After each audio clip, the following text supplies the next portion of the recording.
Irish-American veterans once crossed into Canada hoping to pressure Britain. After the American Civil War, Fenian groups wanted leverage for Irish independence. They believed raids into British North America could force political change. Several attacks and alarms unfolded along the border in the 1860s and 1870s. The raids failed militarily but helped push Canadian defense and Confederation debates. It was an Irish cause, fought on Canadian ground, by veterans from America. History loves making borders do extra work.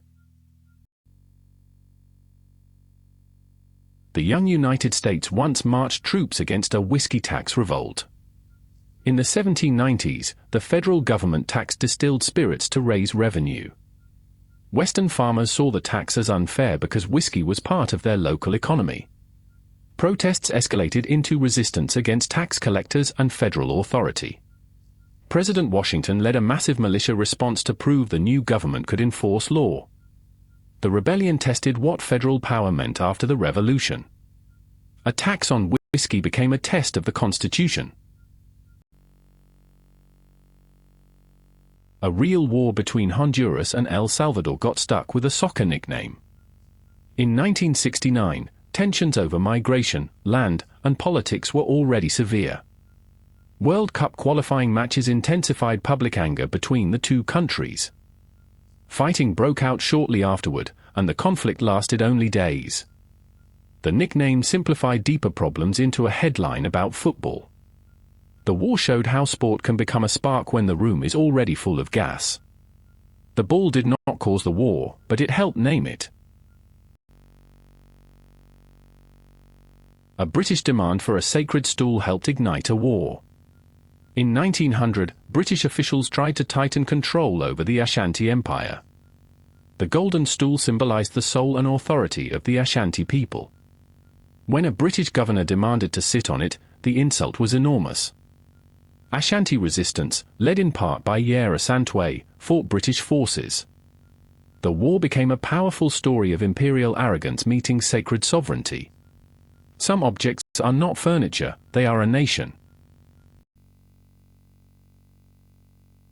Soldiers in World War I briefly stopped fighting and met in no man's land. In December 1914, parts of the Western Front settled into freezing trench warfare. Around Christmas, some soldiers sang, shouted greetings, and cautiously left their trenches. Enemies exchanged small gifts, buried dead, and in some places played improvised football. Commanders discouraged repeats, and the war soon returned to industrial killing. The truce became a symbol of humanity trapped inside catastrophe. For one strange pause, the war remembered the soldiers were people. An army supposedly panicked so badly that it fought itself. In 1788, Habsburg forces were campaigning against the Ottomans near Karansebes. A confused night incident involving alcohol, language barriers, and rumors spiraled out of control. Different parts of the army reportedly mistook each other for enemies. The story may be exaggerated, but it became a famous legend of military confusion. Its survival says a lot about how believable chaos can be in war. The fog of war is worse when nobody agrees what language the fog speaks. In the final days of World War II, American troops and German soldiers fought on the same side. Castle Itter in Austria held high-profile French prisoners near the war's end. As Waffen-SS forces approached, a strange alliance formed to defend the castle. US troops, Austrian resistance fighters, prisoners, and anti-Nazi German soldiers fought together. The battle became one of the war's strangest last chapters. It showed how collapsing regimes can create impossible alliances. Sometimes the enemy of yesterday becomes the person next to you at the wall. Operation Fortitude sold the Nazis a fake invasion army. Before D-Day, the Allies needed Germany to expect landing somewhere other than Normandy. They used dummy tanks, false radio traffic, double agents, and General Patton's reputation. The deception pointed German attention toward Pas-de-Calais. Even after Normandy, the fake threat helped hold German forces away. The operation proved that imagination can be a military asset. A pretend army can move real divisions. Operation Paul Bunyan was a tree-cutting mission backed by overwhelming military force. In 1976, a poplar tree in the Korean demilitarized zone blocked visibility. After North Korean soldiers killed 2 U.S. officers during a trimming attempt, tensions exploded.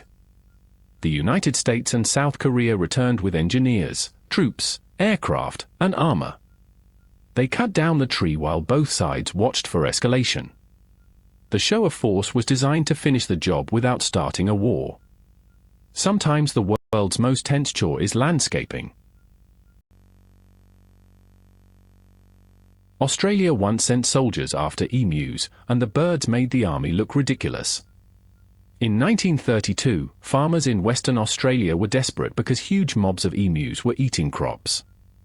The government sent soldiers with machine guns to help control the birds. The emus scattered, absorbed the damage, and refused to behave like a normal enemy. The campaign became a public embarrassment and was eventually called off. It turned a pest control operation into one of history's strangest military headlines.